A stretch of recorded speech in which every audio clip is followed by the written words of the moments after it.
You unlock this door with the key of imagination. Beyond it is another dimension. A dimension of sound. A dimension of sight. A dimension of mind.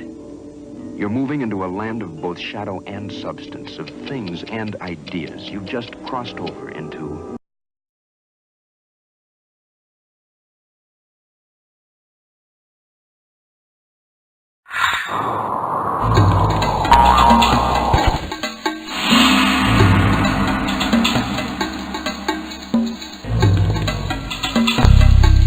Nu was the name of the dark, swirling chaos before the beginning of time. Out of these waters rose Atum. He created himself using his thoughts and the sheer force of his will. He created a hill, for there was nowhere he could stand. Atum was alone in the world. He was neither male nor female, and he had one all-seeing eye that could roam the universe. He joined with his shadow to produce a son and a daughter. Atum gave birth to his son by spitting him out. He named him Shu and made him god of the air. Atum vomited out his daughter. He named her Tefnut and made her the goddess of mist and moisture. Shu and Tefnut were given the task of separating the chaos into principles of law, order, and stability. The chaos was divided into light and dark and set into place. This order was called Maat, which formed the principles of life for all time. Maat was a feather. It was light and pure.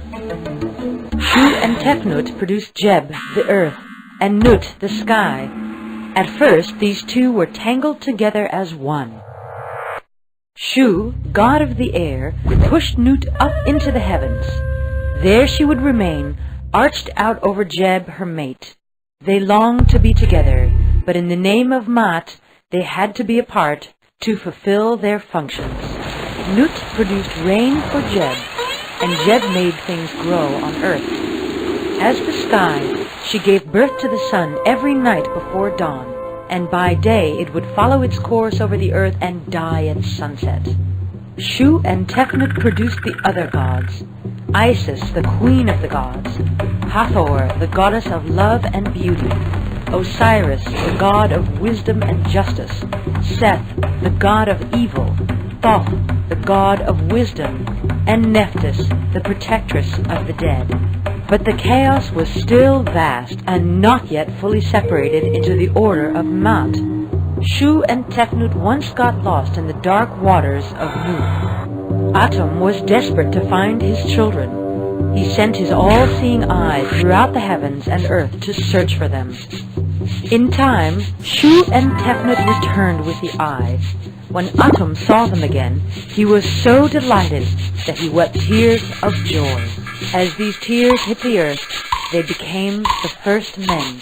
As the men populated the earth, they had to uphold the truth and balance of Maat. They had the task of tending the earth and worshipping the gods. The gods, in turn, protected and loved their creations. I don't know if you know the story about Asa. Asa, okay, was an excellent king. He was the good king. He was the beneficent king. He was the most generous king that there was, okay? And then there was his brother, Set, or Sotuch, okay? He now tricked him into getting into a sarcophagus, okay? And then killing him and cutting him up into 14 different pieces and transporting him into all different areas of the land, okay? All different areas of the land. And then his wife, Asa's wife, Aset, and Sotuch's sister, okay, or wife, yeah, now came together. So that was Aset and Nebthet came together. They found all the different pieces of Asa, the good king, and they used some type of magic, okay, to reanimate, to rejuvenate, to resurrect that person that they called Asa. And I'm saying this person called Asa right now, okay. Now, to tell the true story of the true gods of Egypt, I'll be using the traditional African names as well as the Greek names so there's no confusion.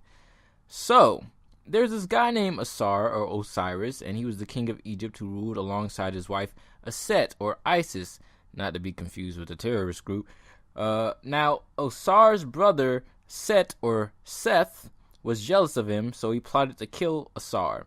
He challenged Asar to a fight, murdering him and cutting his body up into 14 pieces and scattered them across Egypt via the Nile River. Set, being the dedicated wife that she was, found every single part of her husband's body except his penis, which according to legend was eaten by a fish. Then, with the help of Anpu or Anubis, she wrapped him up in bandages, and Asar became the first mummy, and Anpu, along with Aset, became the first embalmers. Now, at the time of his death, Asar and Aset had no children, but by some mystical Kemetic Egyptian magic, Asar's spirit impregnated Aset. And so Aset became one of history's first spiritual conceptions, but that's a story for another video. Anyway, Aset had a son named Heru, or Horus, and he was raised secretly in the Nile Delta to protect him from his uncle. When Asar died, Set seized the throne of Egypt and ruled with tyranny. When Heru grew up, he challenged his uncle for the right to the throne. After many battles, Heru eventually won. He avenged the death of his father and regained the throne. As for the whole eye-snatching thing, during one of the battles, Set took one of Heru's eyes and threw it into the cosmos. That's right. He threw it into space. Space.